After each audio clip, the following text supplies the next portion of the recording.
as Archie does it. All right. Welcome to Watch Symposium. We're live. It is 1 o'clock in the morning here in Japan, and I've got my coffee. Let me prove to you guys. Coffee, yes. Does that mean no beer? Absolutely not. I've got beer chilling. I've got a mug frosting, but let's get all hyped up on caffeine and then bring in the alcohol. That should be fun. All right. So I've got a bit of a custom video for you today. And let's just go over first how this is going to work. All right. So as you're aware, there's 6 stages in. I'm going to go through the stages. And then once I finish reading about a stage, if there's anybody in the back room, they can jump on. We can talk about it. After that, I'll say thank you to them. They can jump off. I'll go through another stage. Once that's done, I'll see if there's anybody in the back room that wants to jump on. This is going to make it so we get a lot of new blood, hopefully. All right. A lot of new people jumping on. And yeah. All right. So now let me just look in the comment section in the chat and just give me a thumbs up. Can everybody hear me? Everybody see me? Everything looking good? I'm looking for a yes or a no.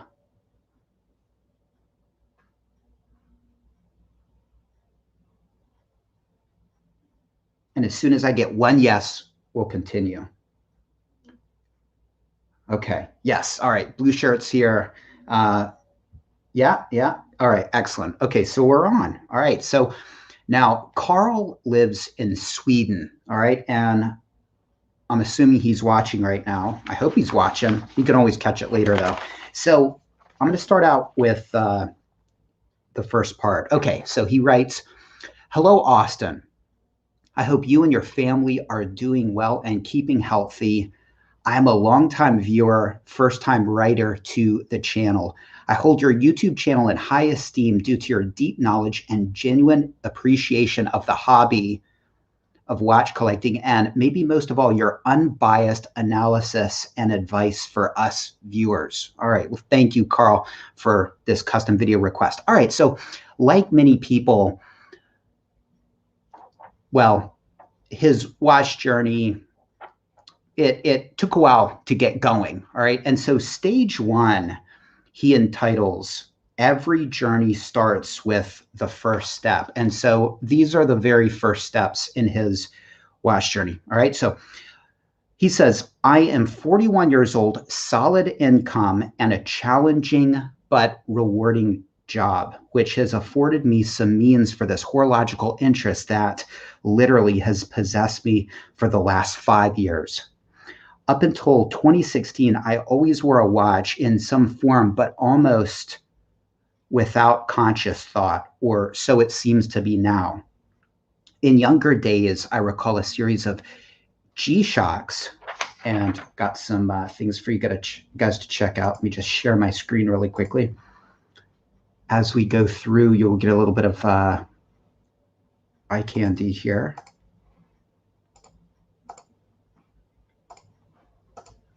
All right. So he recalls a series of G-Shocks until, he writes, "I purchased and wore a Seiko Monster." We'll get to the Seiko Monster. These are just some random G-Shocks. They're not his G-Shocks, but yeah, random G-Shock like you've seen. And I found this particularly ugly G-Shock. I don't know if you guys think it's cool looking, but look at the small little hands, kind of gold plasticky. Anyway, we've all sort of gotten into the G-Shocks a little bit, and yeah, I tend to like the more conservative looking ones, but some like this one get pretty out there. So now he went from this, and he mentions that after this he wore a Seiko Monster. Okay, and here you go. This is a Seiko Monster first generation. This is a first generation, just so you can. Whoops, not quite there yet. Ah, man, I forgot to upload that picture. Okay, there's a first generation and a second generation. The second generation appears to have different bits of lume, and of course there's different colors on the Seiko Monster. But anyway, this is maybe kind of what he had. All right. So Seiko Monster, first generation, in my mid to late 20s until my mid 30s. So for about 10 years, these watches, that was when I discovered watches as an active interest rather than as an afterthought. All right, so basically he seems like he needed just a watch to tell the time. And I got to say, I think it's kind of interesting because I can get the G-Shock. I can get why you would want to wear a G-Shock, because I mean, it tells great times, a quartz watch, a lot of functions.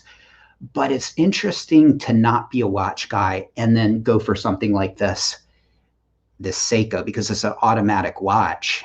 And yeah, that's kind of interesting. I'd like to perhaps talk to Carl about that, because I think there are a lot of non-watch people that have watches that don't even really kind of get the whole mechanical watch thing. I bet there are a lot of young people out there. And again, he's 41. So I don't know if you fall in this category, but I think there are a lot of young people out there that probably, they think all watches have batteries. Okay. And so kind of an interesting idea of a non-watch person going for an automatic watch, just because they're kind of not so accurate.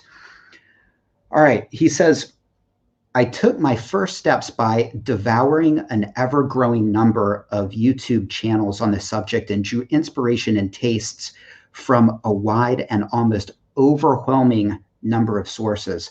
I think it was that diversity of influence that first formed my taste to be almost aimless when looking back. I was interested in luxury pieces, but initially I had a very strong barrier of paying more than the equivalent of 1,000 USD. And he just puts a note here that, for reference, since I'm Swedish, I think in Swedish kroner, and that would be about 10,000 kroner. Anyway, I think we all think in USD to some extent. So basically, yeah, so started watching the YouTube channels and started thinking about probably better watches, but I guess was in this sort of mid-tier bracket of 1,000. And I think a lot of people start out here. A lot of people, I think a lot of people get stuck here. I think there are a lot of influencers that target this watch person or soon to be watch person or new watch person, because, again, for a lot of non-watch people, man, $1,000 for a watch, that's like big bucks, right? And I think a lot of people walking around out there probably think like Rolexes cost $1,000. I know I did, right? And I've told this story before, but thought about getting a no date sub, thought, okay, use no date sub, $1,000, right? Well, I soon realized it was a lot more. And that's when these influencers get you, right? The idea that you can get a watch for 1,000, and obviously when you're in this time period, you probably Google Rolex prices and think, geez, like 5,000. Back in the day it was 5,000. These days it's like 10,000. All of a sudden it seems impossible, and so you think, well, so much for that dream. Is there any alternative? And so there are alternatives, of course, the mid-tier watches. Okay, so this is stage one complete. Now, if there's anybody that wants to jump on, I don't see, oh, hey, I forgot to give you guys the link. That's why nobody's showing up. All right. Yeah, that would help. All right, let me just throw the link in here. And here we go. All right. We'll see if somebody wants to show up and talk about this stage, but this is basically the transition stage from, the G-Shock watches, the couple $100 watches, to like the 1,000. So we're right. We haven't gotten to the 1,000. If you saw me go ahead, you know one of the watches he purchased. But I'll let the link sit there for a minute, but I won't let you guys, won't make you guys wait for too long before we go on to the next stage. All right.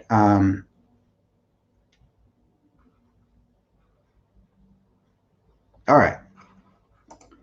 Well, maybe this isn't an interesting stage. Let me take a drink of my coffee. By the way, I've got 3 beers to drink, and while we drink a little coffee, let's just think of the game plan with that.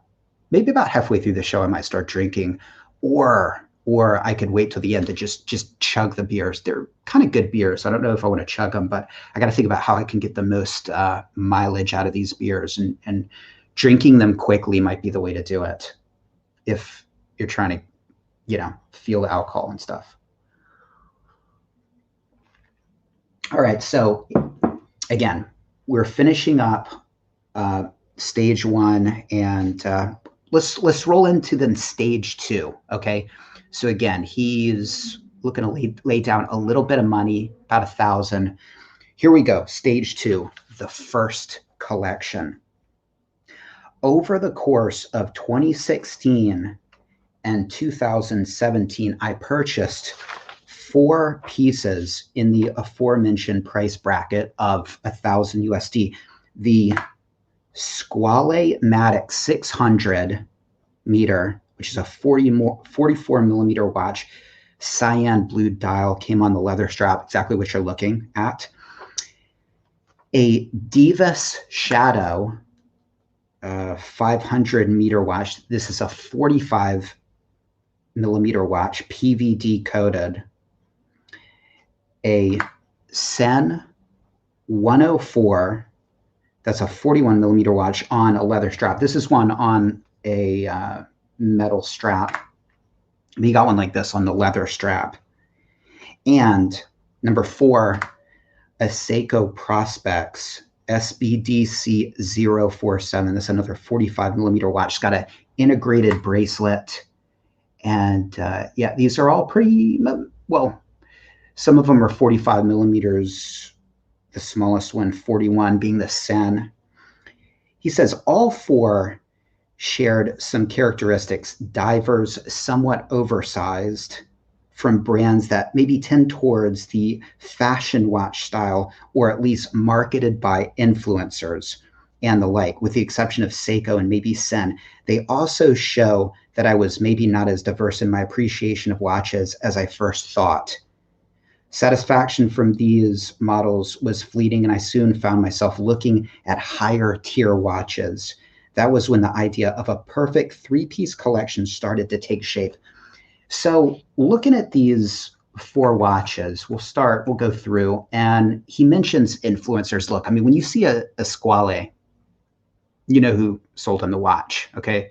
There's an influencer sold him the watch. Now, I'd love to know, Carl, if you're on, throw a comment in the comment section in the chat, but was TGV instrumental in you buying this watch? I feel like every Squale owner out there sort of had TGV as meat hooks in them, for a little bit at least, but maybe not. So there's that. And then you got this watch here. What can we say about this? This is a $1,500 watch, and this is one of those dangerous watches that new watch people can be turned on to. It's a German-made watch, so look, the Germans make good stuff, all right? And it's an interesting watch. It's got an ETA movement, 2428-2, I think, whatever, one of those ETA movements, right? And look, is it a good watch?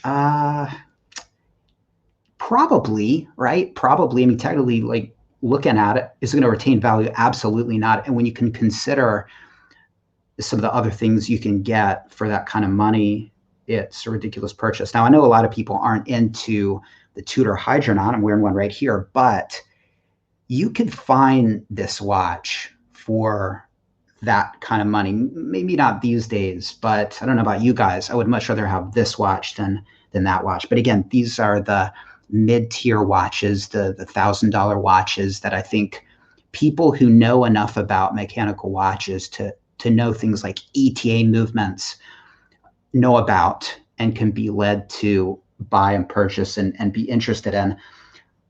But again, is it going to satisfy. Well, it didn't satisfy Carl.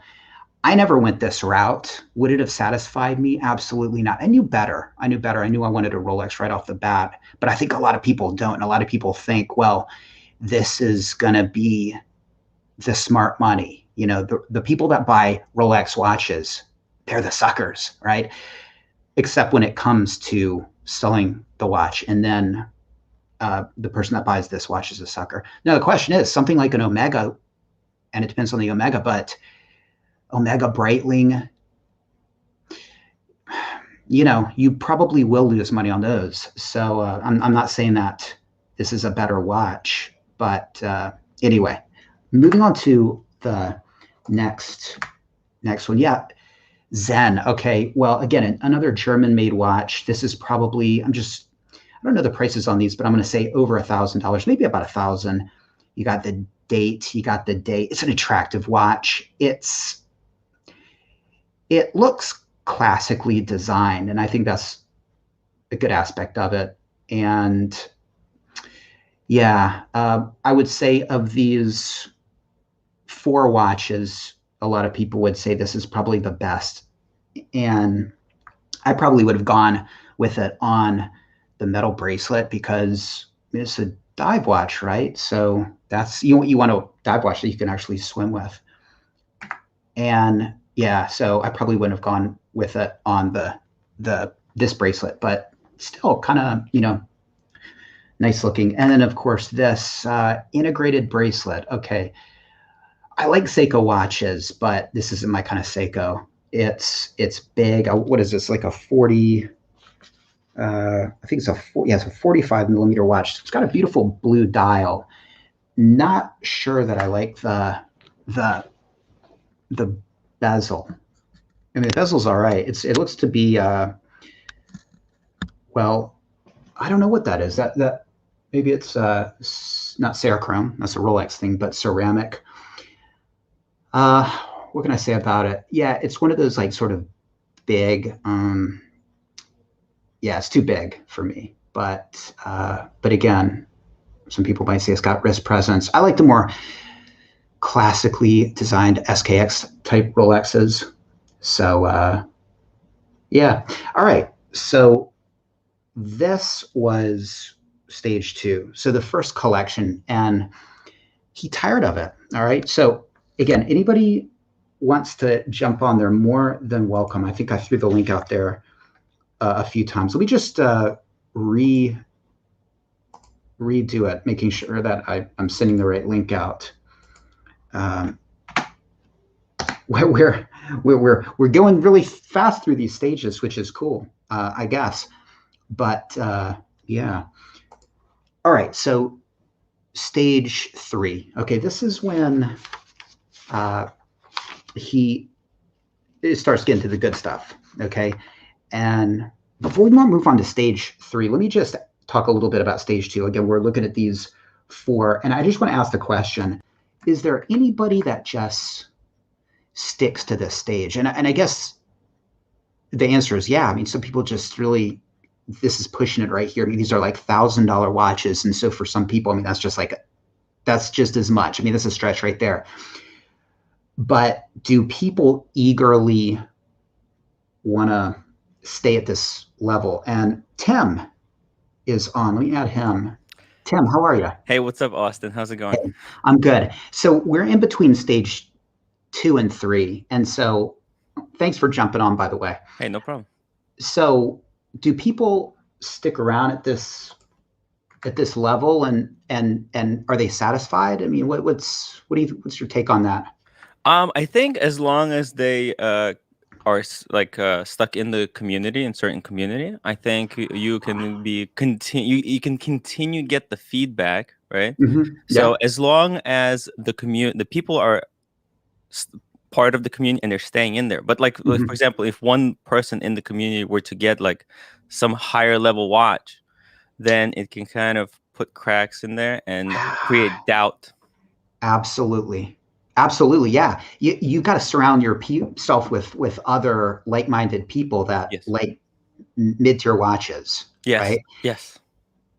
Because and one of your mid-tier friends goes Rolex, I don't know. He might Ooh. be selling out the group. That's Oh yeah. interesting. Yeah, but that would be the key. That would be the key to being satisfied with a watch like that. Making sure that the people on your social media are like-minded, because yeah, Like-minded or lower tier. exactly. So that's the key Never, right there. never want to have too many people with like higher tier watches than you, because then you just wanna, you wanna get up to their level. Right. Well, and also, I mean, there's a bit of a rat race when it comes to watches. Oh yeah. That's probably the worst aspect of it, because people are continually trying to impress each other and keep up with the Joneses and all It's that stuff. never ending. This rat race, it's never ending. It just goes on forever. It's- there's Yeah. watches for like $7 million. The world time sold for the Patek Philippe world time Hmm. is. So there's we think that these watches are expensive. We have no idea how expensive watches can get. Absolutely. So we're going to move on to the third stage. And so, what do you think? You've seen these four watches. Yeah. What would you predict that Carl is going to go for Ooh. from this mid tier up? What's the next level do you think he's going to jump to? A logical next Hmm. step would have been some kind of a tutor, I think. Okay. Um, All right. I Right. feel like it's a kind of a watch that I almost went for, because it's advertised. People who talk about it, they say it's just as good as a Rolex. Hmm. You don't have to get the Rolex. You can get, and price point kind of makes sense Hmm. Hmm. for a tutor, I think. Um, it could also be like a Breitling, I think. Okay. Maybe an Omega. An Omega would be a great next step, I think. Right, right. Okay, so good guesses there. If you're following the sort of having to work your way up, like a lot of people, I don't know, I think a lot of influencers try to say, steps, like Yeah. enjoy the journey, and they try to, and so yeah, you're right. The next logical step would be a tutor, because you get that Rolex connection. But it's interesting because a lot of these, I know this watch has the ETA movement, this watch has the ETA Mm. movement. So it's like getting another ETA movement, slightly more expensive, but you get that Rolex connection. Oh, But you quite deserve the Rolex right. yet, right? So Oris could be an option, right? Because these are no brand name watch. right. They're I would watch. say I would say Oris would be he sort of Oris might make sense, You yeah. got But some Oris, heritage in there. It's still right, right. ETA, but you got the brand name, the history. There's a little bit actual history in there. Exactly. All right. So Tim, I don't want to kick you off, man, because like you're the only ones that showed up. Hey, But the way I got to stick to the rules. All right, I'm a man of rules. So thank you for jumping on. If nobody comes back on, you can jump back on again. okay. But thank you. We'll get into to stage 3 now. All right. Okay. Now, stage 3. All right, here we go. Here we go. Let's just work our way through. Now, obviously, we're getting to the good stuff now. Okay, so have another bit of coffee. Organic coffee, by the way, black. Just drinking it for the caffeine only. So, stage 3, the second collection. He says the inspiration for the second collection was twofold. Firstly, my developing understanding of the different roles of watches in different circumstances. And secondly, my notion of the three most famous watch brands of Switzerland. And he lists those as Rolex, Omega, and Breitling. I say my notion, as in these were the most famous to me, even before my interest in watches matured in later years. Said and done, I made the following list of watches to build my new collection. And these are the watches that he got. All right. So Breitling Navitimer B01. This is a 46 millimeter watch, AB0127 for a chronograph. The second is the Omega Seamaster 300, 41 millimeter watch. I'll go ahead and read the reference number 233.30.41.21.001 for a diver. And Number 3, the Rolex Datejust 41, reference 126334, white gold bezel, Jubilee bracelet, and blue dial for a dress watch. So you can see that he's, like he says, maybe he was watching a little bit of Archie Luxury, but he's got his diver here, he's got his dress watch, he's got his chronograph, he's looking to check off boxes in terms of complication, and it looks like he's become more discerning in terms of brand, because all of these brands are really respectable, Breitling, Omega, Rolex, but they're not, they're sort of respectable in terms of popular opinion, meaning like if you're a real snob, you're going to kind of turn your nose up at this and say, Switzerland, the Holy Trinity, that kind of thing. All right. So now, anybody want to jump on? Anybody? I've got Tim who's there, and yeah, okay. Tim, the man. Okay. I'm helping back, me out guys. tonight. Thank you. Oh, we got Anthony. Okay, we'll have a couple people on. I was going to have one at a time, but that's fine. We'll have to bend the rules a little bit. All right, Anthony, how are you? Good. How are you doing? Pretty good. What are you wearing there, Anthony? Oh, newly acquired. What was it? GMT. GMT. That's the solid gold? It is. Yeah, it's beautiful. I forgot to ask you, Tim, what are you wearing? I'm wearing Explorer 2. All right, Explorer 2. I've got the worst watch on the channel now. Worst watch on the stream, but hey, it's all right. It's all right. Okay, so Is that a Polar? Yes. Yeah, here, let me. It's the old version. Here, I Tim. have the same one. Oh. Tim, go ahead, show it again. I'll try to. Sorry about my hair. Yeah. Let me. There's a. Oh wait, I know how to do it. Okay, there you go. There you go. All right, excellent. All right, so now checking out this phase. All right, so he's gone for the popular watches, meaning like popular brands. And what do you think of his choices? Let's kind of go through them. And we got here. We'll come back to that. We'll save what I think is the best for last to talk about. But what do you guys think of this? The Breitling Navitimer. Again, it's a 46 millimeter watch. I mean, do any of you guys have a Breitling? I don't have a Breitling. I think this is a really great chronograph. Icons, right? A lot of people, I think, would go with the speed. Like another way to go about this would be like a Speedy and some kind of a different Breitling complication. But Breitlings are known for their Navitimers, and the giant piece of glass is just so gorgeous. I love that watch. I would never be able to pull it off to wear it, but 46 millimeter original size. That's the original size, right? Anthony, what do you think? I early on in my watch collecting journey, I started with a 44 millimeter Breitling, and I'm a taller guy, and I thought, I can do it, and I felt like it was the right size for me. And at 6.5 feet tall, you're going to have to do the meter. Almost 6.5 feet tall. You have to do meters for yourself over there in Japan, but it's too big at 44. So I think you can get, aren't there 38 or 39 Navitimers? I think if you're going to do it, do that. But I don't know. I mean, that's not. There's actually a 43 version of this one, like exactly the same, but 43. So it's a little bit smaller, but it's not. It's like then you're kind of compromising a little bit because you're not getting the original, and the slide ruler becomes completely useless. I like it because it's a watch guy's watch. A lot of people will get the Datejust because it's a Rolex and they've seen so many before. But when I see somebody in the wild with a Navitimer on, I know they're into watches. They're not just into brand status. And I don't mind the size on this watch too much because he has a collection, right? And this is not his daily wear. You wouldn't wear this thing for every day. But let's say it's a really nice sunny day and you wear it out. It's perfect. Yeah.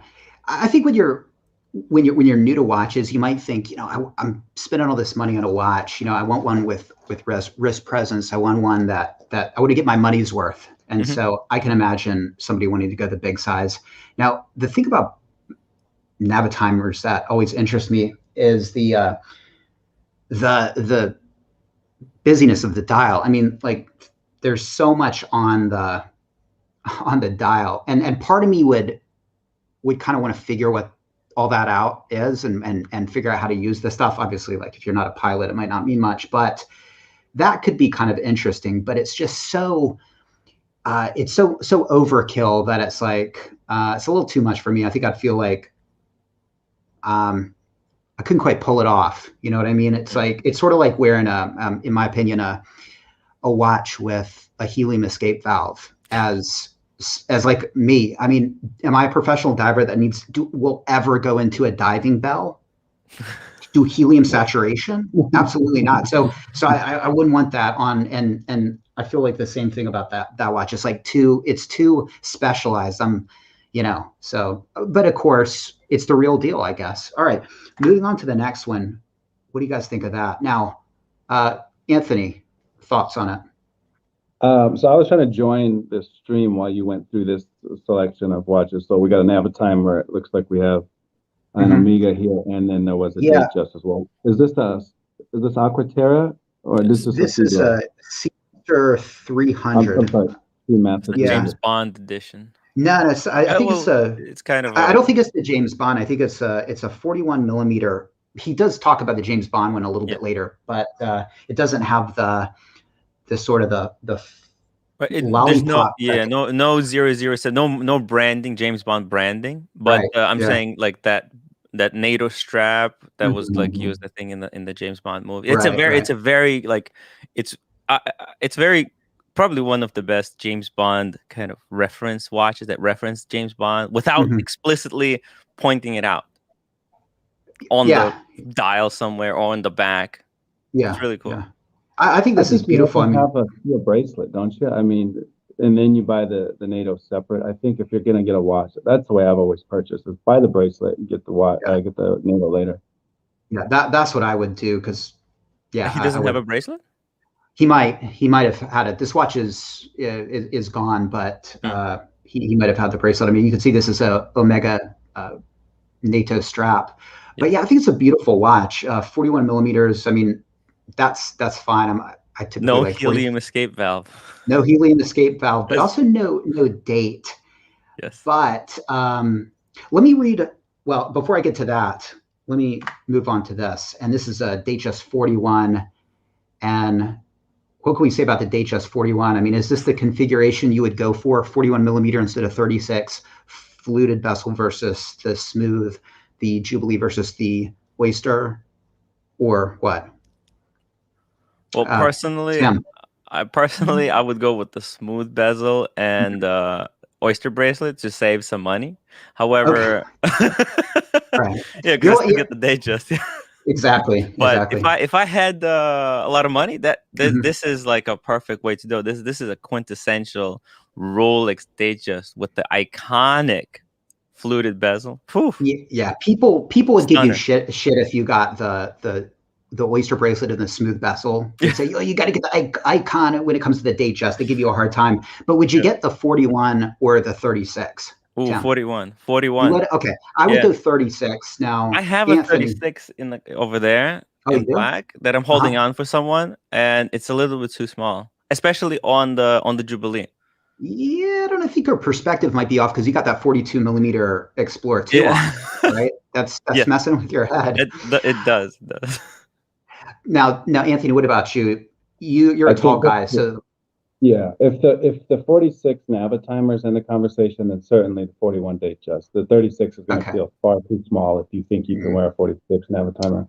Yeah, it really depends on the wrist size. I mean, obviously, like, for me, I think I could probably pull off either, but I'd probably go with the 36. Now, here's the question, because it is a lot more cost effective to go smooth bezel with the Oyster. It's like you save about 1,500 there.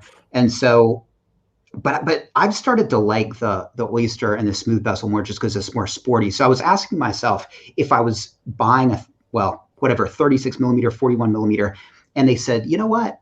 we'll upgrade you for free. You can pay the same. Would you do it? And Tim, would you do that? You're getting ready to get the do it in the heartbeat, of course, of course. So really, it is more about saving. Yeah, I just the price gap is so wide that it's hard for me to justify it, because I'm like, Rolex is an icon in itself. The crown on the dial, for me, that's iconic enough. And then having the bezel that you can see at every airport. Yeah, I mean, the smooth bezel, it's just so much more cost effective. But the thing is, I like the sportiness of it. Yeah. So it's interesting. I mean, if I was faced with that, to where they said, okay, we'll upgrade you for free, would I do it? I mean, it would be crazy not to. But really, I truly do like the sportiness of the oyster. What about you, Anthony? Do you have any feelings on like the smooth bezel versus the fluted? It depends which day it is. I think today I'm certainly a fluted bezel guy, and I feel like if you get the smooth one, you're gonna kick yourself later saying I should have got the icon. And I think you just got to go all in. The double. Interesting. Would you? I mean, the thing is, you would always have to defend the purchase. People would always say, "Oh, you should." That would drive me nuts. But anyway, there's another paragraph that you guys might want to hear. He said, I felt that the pre-owned market was a bit too daunting for my level of experience at that time, and decided to purchase these from local ADs around Stockholm in Sweden. Between late 2017 and 2019, I bought the listed watches for the following prices. He got a discount. He got a 25% discount on the Navi timer. So again, if I'll jump over to that, he paid $5,500. So a 25% discount on that. For the Seamaster 300, that was a 20% discount. He got that one for $4,500, and he got the Datejust for list. Wow. All right, now okay, we're going to move on to the next section. But let me just ask you: would this 3-piece collection satisfy you guys? I would be perfectly satisfied with this. You got everyday watch in the Seamaster, then you got the dressy, classic, iconic Rolex, and then something really fike off. You know, you got that Breitling when you want to be blingy a little bit. It's so cool. Anthony, what do you say? I think you need a little bit of everything, and this little 3-piece collection has it. The Omega is the one you just can wear and you don't have to worry about it. And it's not a cheap watch, but everybody needs that one watch you can just put on. You don't have to think about where you're going today or what you're doing. You just put that watch on. You may still take it off if you're doing some activities that require danger to the watch, but for the most part, you got that watch with the Omega. You got the Rolex is the Rolex. Everybody knows what that is. And I do like the Navitimer. I've never owned one, and I've thought about it in the past, but I do like the Navitimer for its, the icon it is as well. So I think anybody should be able to have these 3 watches and say, right, yeah, I got it figured out. But that, we don't do that as watch collectors. Yeah, that's a super respectable collection. And really the only thing I could say against it is just like little personal things. Like for me, if I was going to go chronograph, I'd probably want to go Speedy instead of this.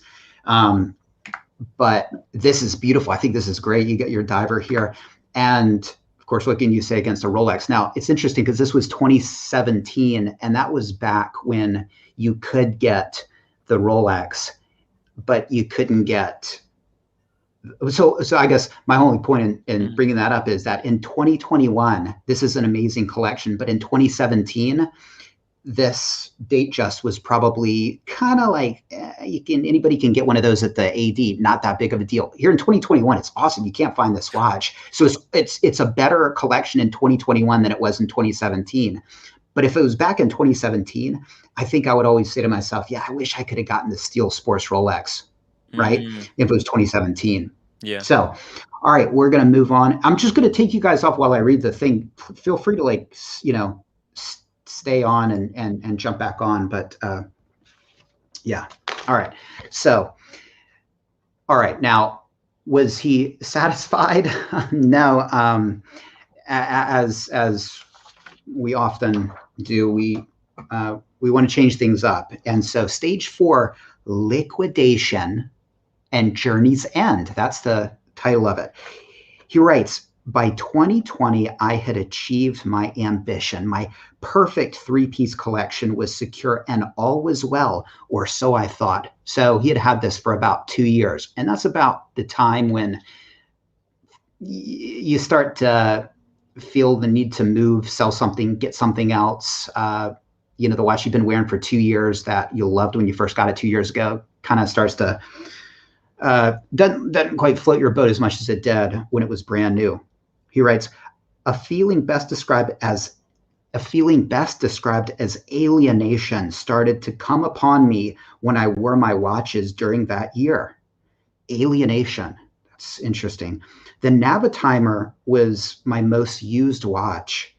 It never felt too big for me, even at 46 millimeters. He writes, I am about 6'4" with a 7-inch wrist, but in a careless moment of eating, I managed to spill some food on the side of the strap. Let's just take a look right here. So as you can see, it's a leather strap.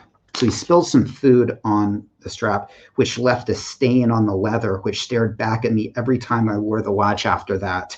Certainly not too costly a fix, but it changed my feelings about it. Very interesting. Wow. Okay. So yeah, he could have gotten another strap, but it's sort of like the watch was tainted by the experience of getting some food on the strap. He says the Omega Seamaster 300, I came to realize, was a compromise piece. I had wanted to get the Spectre limited edition, which is this. And you can see the similarities.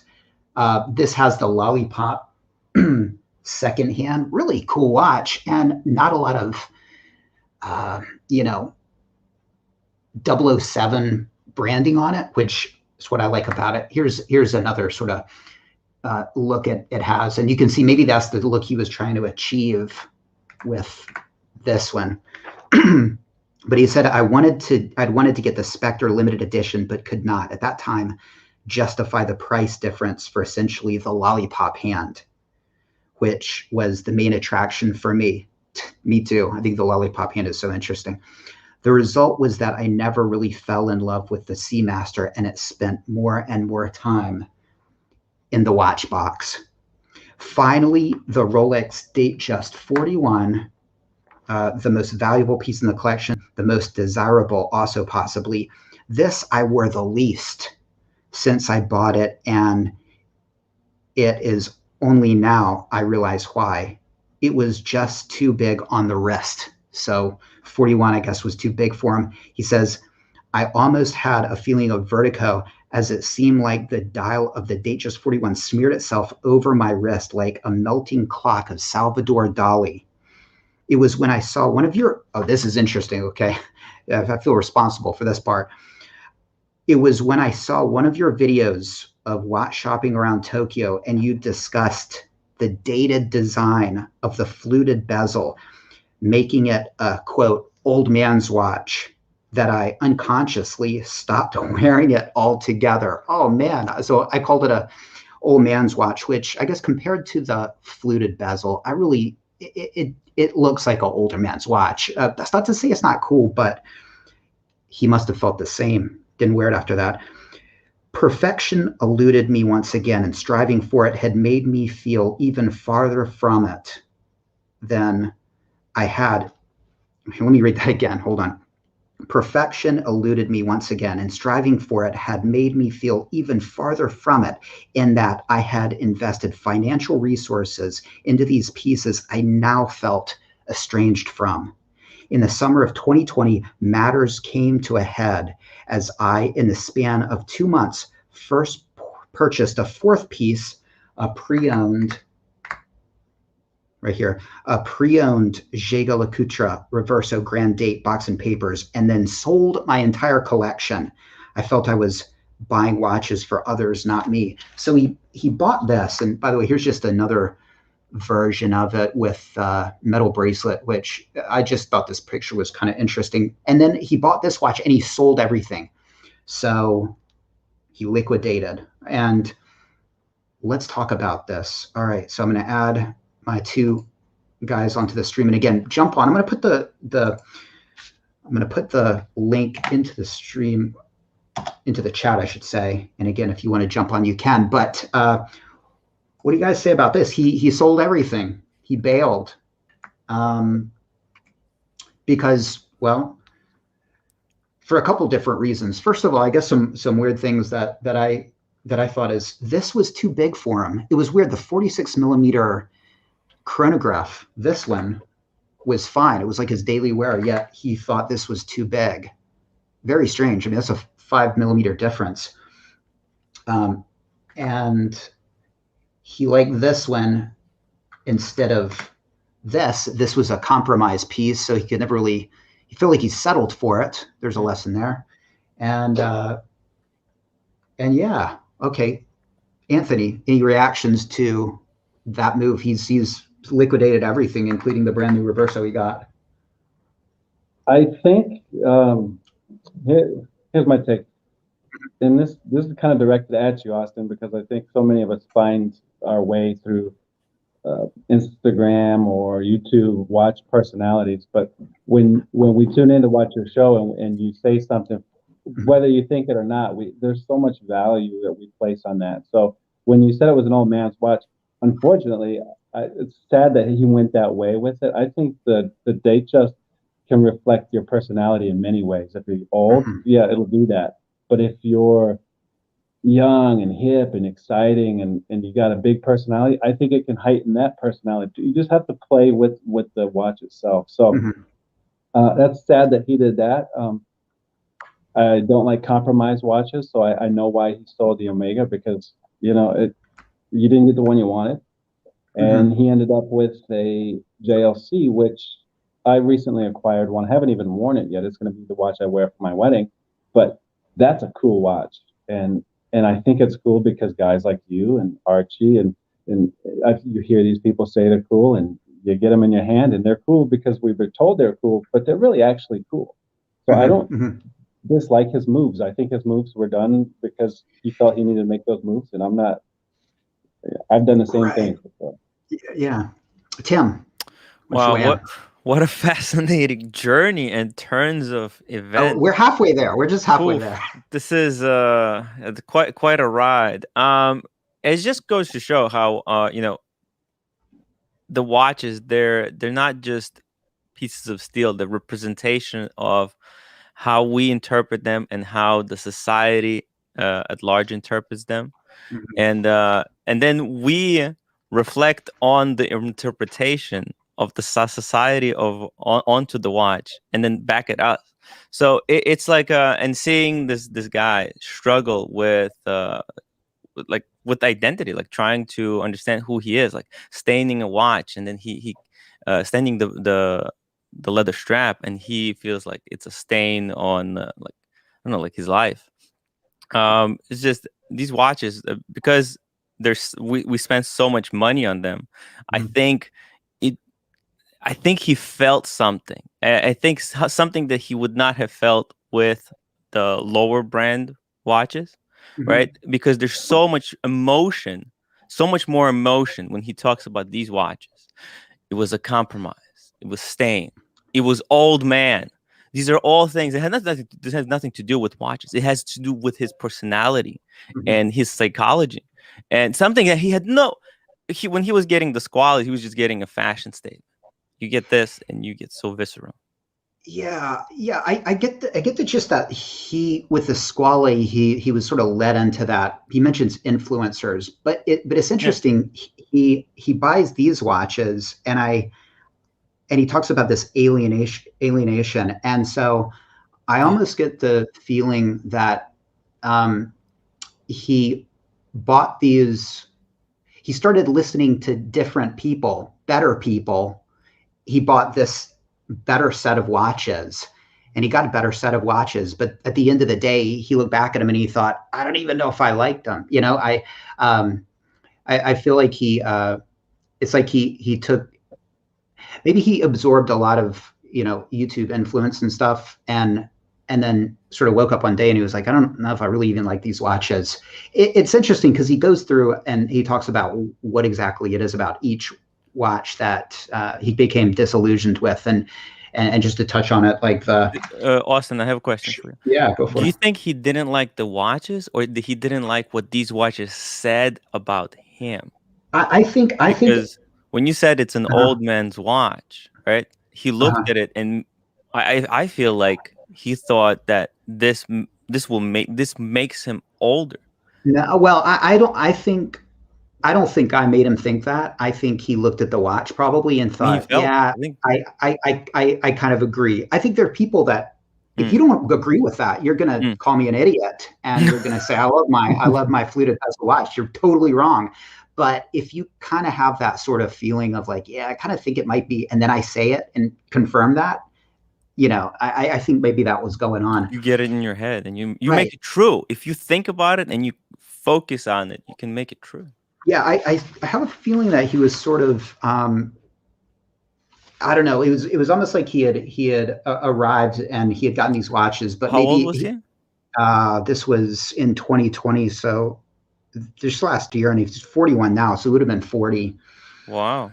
But as far as the Breitling, he that was interesting. So he spilled some food on it, and then it tainted the bracelet, and so I guess sort of just that's odd. Now there's another watch guy that talked about dropping his watch, and once he dropped the watch, he never like looked at it the same way again. You know what I mean? It's and I can see doing that. I can see like dropping a watch and just thinking like it's running fine, but I feel like something might be off in it, and I just don't feel the same way, and wanting to get rid of it. And the stain, obviously, he could have gotten another bracelet for it, but it just sort of watches make you feel in certain ways. They give you a feeling, and if something happens that alters that, then it can sort of poison the watch for you. Maybe like something bad happens when you're wearing the watch, like you get fired or something, or like the day you found out you're some horrible news, and you have that watch on, and every time you put on the watch, it just you're like you think about it and you just want to sell it. So maybe that's what was going on with this watch. As far as this goes, I think he was settling, which is kind of interesting because you might have seen this pulled up. This is something I think that you can buy now, and look at it. It's got the lollipop. You can buy it in black or blue. Beautiful watch. And it's got the lollipop. Yeah, it's like so. There's that, and then as far as the Rolex goes, yeah, he said it was too big for him, which is kind of interesting. So, all right. Now, hey, why don't you guys talk about something while we got one more page to go, stages 5 and 6. So I got to start with the alcohol. All right. Okay. So let me just get you guys on. And do you guys need a topic? Let me talk about the collection. Yeah. Here, let's see. I wish I had one of all of the watches. What picture you want me to? Oh, let's talk about the Breitling. I think that's the Breitling. Yeah. Okay. All right. I'll be right back, guys. Okay. Hey, Anthony, what do you think about this stain? What do you think? No, you start, and then I'll tell you my opinion. Because I don't like straps that can be stained, or unless it's meant to kind of patina over time, like leathers kind of age, and that's kind of a nice design feature of leather. And we know it with shoes and other luxury leather goods, and not luxury leather goods, but for some reason, this watch is such a clean, and especially maybe you stain it and you get the stitching, that white stitching. It's so vibrant, and maybe that stain, it's going to really ruin your day. And you'll, as an owner, you'll never not see it, and that would really drive me crazy. But I'd have to get a new strap, and as a AP owner, I used to spend a lot of money on straps because I just couldn't be happy. Nice beard choice. So I would say I would get a new strap immediately, but keep the watch. That doesn't ruin anything for me. When I listen to his description of getting the watch stained, I think it's like, some people wouldn't care, right? Like, okay, whatever. Like, I got a scratch on my watch, whatever. That's just another memory edit to the watch. I think he took the stain super seriously. And it was almost maybe he thought that the stain was saying something about himself, like that he's like clumsy or something. And You are a even writer. You are a even writer. yeah, and even It if he reflects his changed, personality. and think about this, even if he changed the strap, he would look at the strap and he would remember that he had to replace the strap because he stained the original one. The stain would still be there even if he replaced it, because it like because he doesn't talk about the moment. He talks about how these watches made him feel. And I'm looking at this, and I feel like he's going through like this emotional journey that these watches took him upon, and getting rid of them at the end was, I almost feel like maybe they were too much for him, too much. Maybe they were saying a little bit too much about himself that he was learning, or something. It's like, this is the first time I encounter such a deep explanation of somebody's collection. But I actually, I want to ask the chat to type in if there was a watch, or that they did do something to the watch that made them feel like, there was something wrong with them, or something good about them. So I mean, I've got watches that good things have happened, like the birth of my second daughter. I was wearing the Explorer 2, so I feel like I can never sell that. But have I ever had anything bad happen? Thankfully, no. But I think that could really affect you. All this. I mean, I don't believe in luck or anything like that. But it's sort of like just you recall that thing, Yeah. and so yeah. But before we move on to the second part, or the fifth part, I should say, I just want to say that I think basically up until now he was sort of being influenced by people. The stage with the squale and those are like the influencers, and the mid-tier pushers. Here I get the sense that it's other watch people on YouTube, and so I think this next stage that we're going to see coming up, that's the fifth stage. I think that's when he was just like, sort of, forget it, I'm going to do what I like, and really think for myself. And it sounds kind of like surprising that people don't do that, but I guess it's like, social media can introduce a lot of different thoughts, and to the extent to where, like, you don't even know if you like a piece or not. Maybe you think you might, and you think you might not. I mean, I'll just bring up like the BLNR GMT Master 2. I mean, I was always, 4 years ago, I was a pre-ceramic guy. I'm still a pre-ceramic guy. I think they're great. This is what I like more. But there's been so much kind of influence, and it started to work its sort of influence on me to where I kind of like that watch. I wouldn't say I like it more than the pre-ceramic, but it's like, it's almost like I'm being bombarded. And so now I don't even know if I like the watch, or I just want it because because it would be so cool to get, because it would be like a victory to get it. I don't even know if I really like the watch or not. Sometimes I think, I ask myself, if you could get in everything at Rolex, would you still get the BLNR? And I don't know, maybe not. I'd probably say, well, shit, I mean, I could get one tomorrow if I want. Why do I want one? I want the pre-ceramics, because you can't get those anymore. So it's really weird what the social media does. And I think if you want the best experience in this hobby, like, nobody's going to do this, but you're probably better off just checking out the websites of Rolex or Omega or whatever brands you like, and maybe avoiding YouTube altogether, because that's part of the fun. And I'm not saying that people would really want to do that, but it's going to if you don't listen to the chatter, you're really going to realize what you like, and you're going to get what you like. And if somebody says, yeah, that's a really hot watch, or that watch sucks, like, everybody kind of hates that watch, you'd say, well, I don't know, I don't listen to that. It could make for a more pure experience, I think.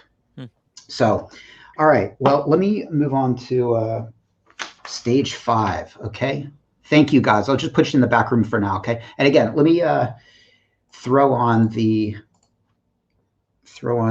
link here for anybody else that wants to come on and finish pouring. By the way, this is a Lowenbrau beer, and the reason I got it is because it's a European beer, and you know, Carl is in Europe, so there you go. This is the closest I could get to a Swedish beer at my local convenience store.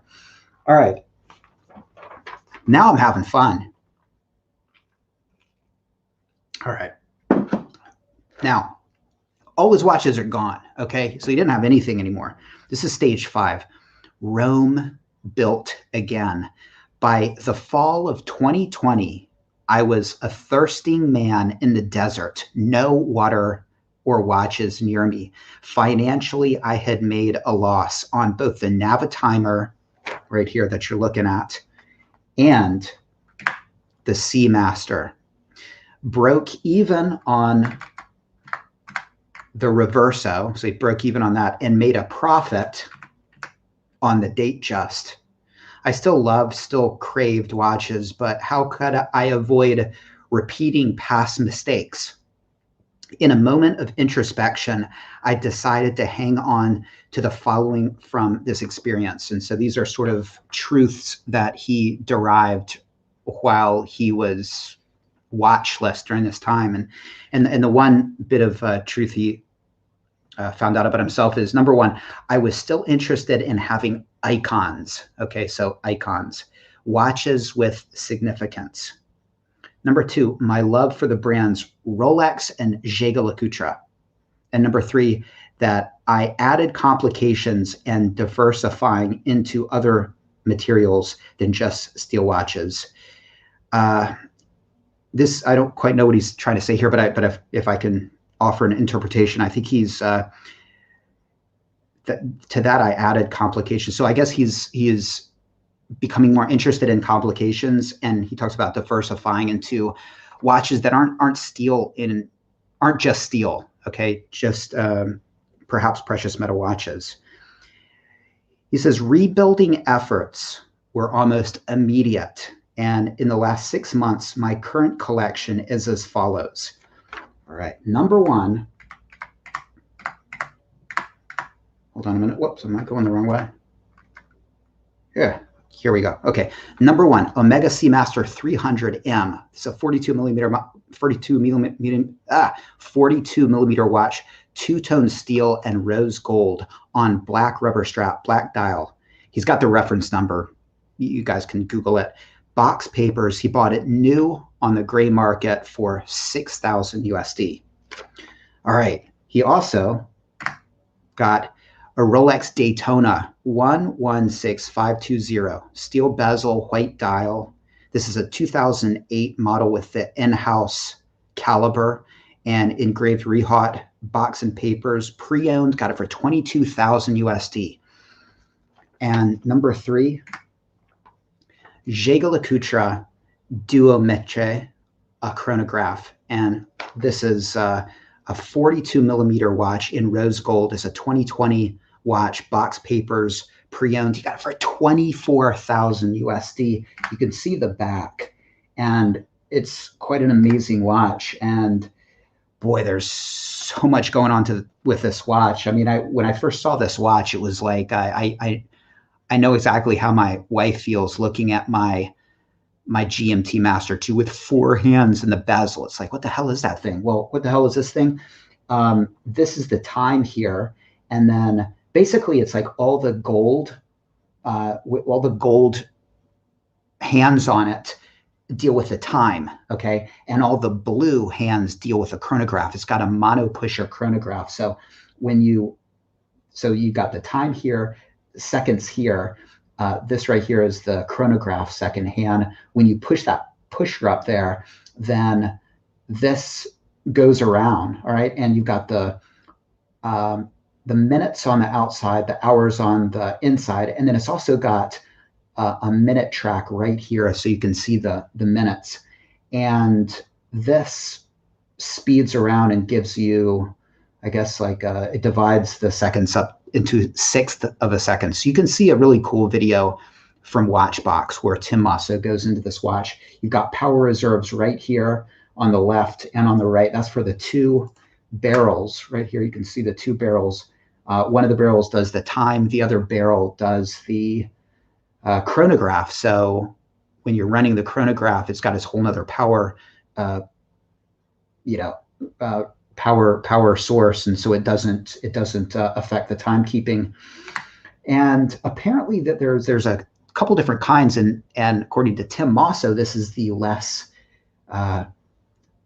common one. The more common, this part and this part is cut out, so you can actually see down. And so I guess this is the more rare one to have. $24,000 watch. So really interesting. Let me, of course, throw the link in there. And let me add my guys back to the stream. And let me just start and give you my impressions about this. I got the gist that it's sort of like, he just sort of stopped listening to the chatter and thought, okay, what do I like? And he bought a two-tone watch. He's got his dive watch, and quite different than the other Omega that he's got. I mean, I could just say personally, this is a pretty good looking watch, but obviously I'm like more of a steel guy. Now this is amazing. I mean, it's like bought it for $22,000, and Wes P says chug. I'll chug a little bit, Wes, for you. Here, I gotta pull up the. There we go. Chug just a little bit. Chug, chug, chug, chug. Low and brow. Good stuff. All right. I've never met a beer I didn't like, though, to be honest. So, now this is really interesting, and I don't think I can see a watch like this without continually, like a broken record, saying, I remember when they were 14,000, because I do. That was when I got into watches. These were 14,000. That was insane. And last time I priced them, they were 18. He bought this one for 22, box papers. Better late than never. That's what I say. Better late than never. And he got it. And it's interesting. He just cleaned the slate, and then he came back with a vengeance and just got all the pieces that he wanted. And then you got, of course, this one. And this is his answer to hot horology. And look, I mean, 24,000 is a lot of money, but if this was a Patek, this would probably be $100,000 watch.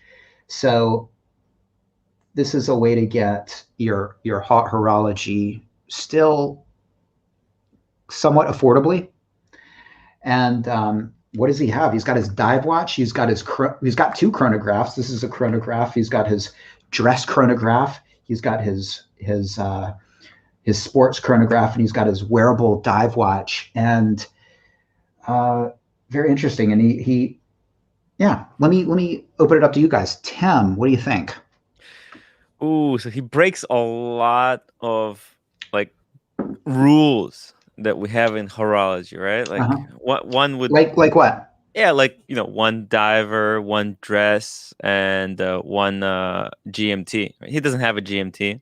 Mm-hmm. He has a diver and an Omega 300 two-tone. That's so unusual. Like it's hard to say. Like in Rolex, that's just it. He breaks the rules because he's reached that level to where he knows the rules. Yeah. So he can say fuck it to the rules, right? Exactly. So the rule would be to get a two-tone Submariner in this situation. Wes, how are you? He's like that. I'm going with the two-tone Omega. Yes. Hey, Wes. Wes, what do you think? Oh, guys, here, you guys talk about it for 1 second. My wife is calling me. Hold on. Tim, continue on. Like you talk about the pieces. I've got a point about the whole journey that I want to bring up more so than the individual pieces. Yeah, so I'll go to the next one, right? So we got the Omega, then the Daytona, the white steel bezel Daytona, absolute icon. And normal people would say don't buy it because you can, the rules are like you don't buy Daytonas anymore because they're just too expensive. You don't get the bang per buck that you could get with the Speedy, right?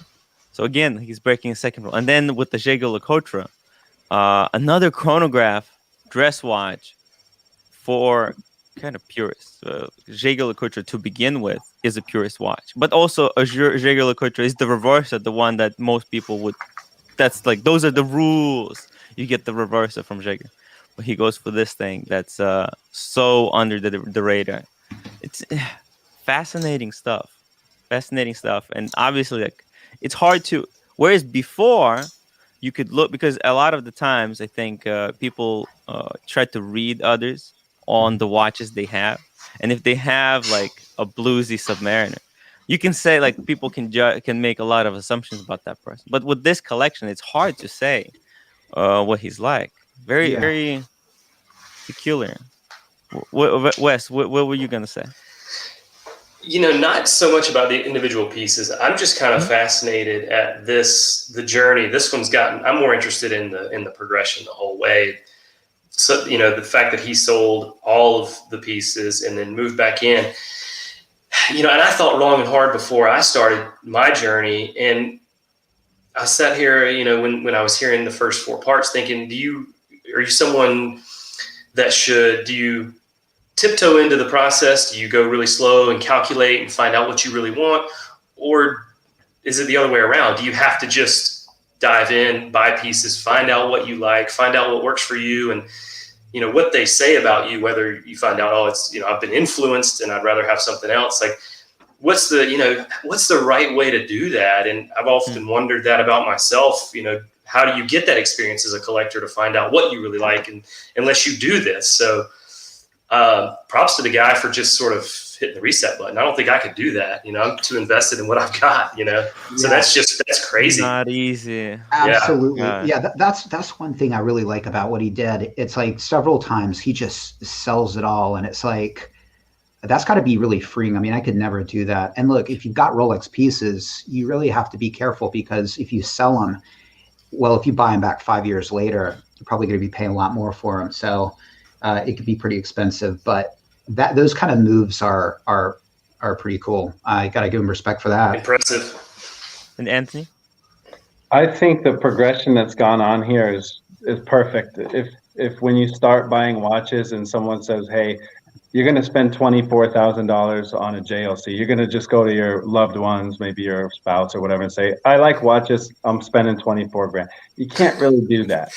You have to prove that this is really what you like to people around you, and even to yourself. You have to understand who you are. And I think this guy has made a great progression. The Seamaster in two-tone, if that's still available at that price, I want to find one myself. So I really like that. So this guy did a good move there. JLC, what a great watch from a watchmaker standpoint. I've always thought that moving into those real high horology type of watches was a great move, just because they're so cool, and there's nothing like it. And I think this guy's really on his way. Now, this isn't the final form. Is there one more stage? No, there's one more, but let me actually read a little bit about these pieces. Okay, this is just another paragraph he has, so you guys could just stay on and listen to this. I realized that these were quick purchases, but the connection I already have to these pieces are on a much deeper and more satisfactory level than my previous ones. The Omega in two-tone is both dressy and utilitarian. The dark rose gold bezel and hands complement the black dial and steel case, and I love the caliber 8,800. The Daytona was a watch I had thought about for a long time, but never dreamed I would own. The 40 millimeter size is perfectly balanced, and the steel bezel, silver frame subdials, and polished inner links of the oyster bracelet make it a fit for every occasion. Finally, the Duo meter, my high horology piece, highly complicated with its twin movements, the Forgeriant, which is this little thing here, which does it divides the seconds into sixths. And Mono Pusher, the most wonderful watch to wind and just stare at the hand finished movement through the case back. I look at these watches as his attempt to really realize his grails. And as far as this goes, this looks like it's a now or never watch. meaning like he kind of always wanted it. He kept seeing it go up, and finally he pulled the trigger on it. And you know what? I think is probably a good thing, because it's going to go up in the future. I'm almost certain. You know, I remember when it was 14 and then 18, and now he got it for 22. And so, you know, in 10 years, this is going to make perfect sense, and he's going to be really glad he did. And probably we all should be buying the old Daytonas now, right? I mean, if you got a savings, well, don't take my advice, by the way. I'm just thinking out loud here, but you know, I think if you've got 20,000 laying around and you were to just go out and buy a Daytona, might not be such a bad deal. And then of course, this is answer to hot horology. You know, as far as some thoughts on this, I think this is sort of a fancy wearable piece. I think this is a grail. My question is, do you think this is hot horology, his answer to hot horology, but do you think it's settling? I mean, he's by the time he bought this, he knows what Patek is. He knows Lange. I don't want to say, is he cheaping out getting this thing, but is he trying to fill that Patek spot more affordably? And the question is it gonna satisfy long term? What do you think? I don't think Patek in a way it's a different watch. I think Patek has a really strong brand recognition, and Patek says more about the person who has the watch than the other way around. Because Jaeger-LeCoultre is almost like you could say that this is you can take that Jaeger-LeCoultre stamp, erase it, and it's not going to change anything. I think the brand has very little impact on how you feel wearing the Jaeger-LeCoultre. So I think you as a person say a lot about the watch for picking it up. And I think it was also, I think that's how his collection flipped, was his other watches were saying something about him, whereas with this new collection, he is the one saying something about himself through expressing himself through this collection. Well said. Anybody else? Yeah. All right. So do you think this is the collection that's going to pretty much make him happy for the rest of his life? I would say he's probably still on the journey, as we all are. You know, come on, Austin. The journey never ends. Carl's going up. I'm going down. Yeah, but there's a lot of growth. There's a lot of growth that we can see here, I guess. The thing is, this is 2020, and he seems like I give it 2 years before the honeymoon period's over with these watches. All right, I do, because I think, and especially, well, not the Daytona, but yes, the Omega, and yes, the Jaeger-LeCoultre. That's what I say. Yeah, I mean, it's temporary. I think he's going to be. I think these pieces are going to be gone. But the Daytona, no. He'd be crazy to sell that. That's a hold. Yeah, he's got a track record of selling everything, so we can't predict what this crazy guy's going to do. The question is, why would he sell it? Like, there's no reason to sell the Daytona. I mean, that's one of those watches that you get a buzz every time when you have a Daytona. I'm sure you probably get a buzz every time you check the prices and you see it's gone up. It's like having, you give yourself a pat on the back, and it's awesome to have a watch like that, because it's very satisfying to see. Yeah, there you go. Nice. But I don't know if this watch or the Omega is going to do that. So my guess is that those will go at some time in the future. I'll probably never sell it and get back into it again. If you sell it, you're basically saying, I'm not getting a Daytona again, because it wouldn't make sense. Exactly. That's why he's not going to sell it. But the other two, he'll always be able to, right? So it's almost like Rolex can be more long-term satisfying, because they do go up, and that can be kind of nice. You know what I mean? It's like, that's a whole nother thing. It's like, if you have a watch that's desirable and other people like it, to the extent that they're paying more for it this year than they were 5 years ago, it helps you appreciate the watch. And see, that's the whole thing about this hobby.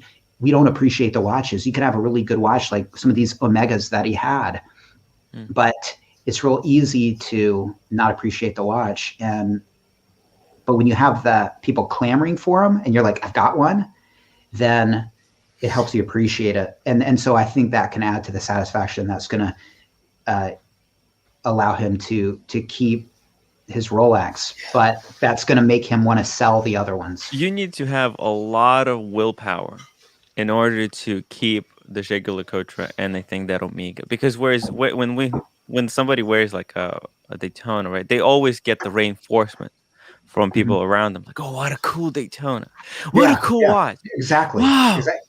It's the gift that keeps giving, right? Yes. You always get that reaffirmation. You can be, which is confusing because sometimes people are like, yeah, I mean, like, I feel like I shouldn't sell it, but like it doesn't do anything for me.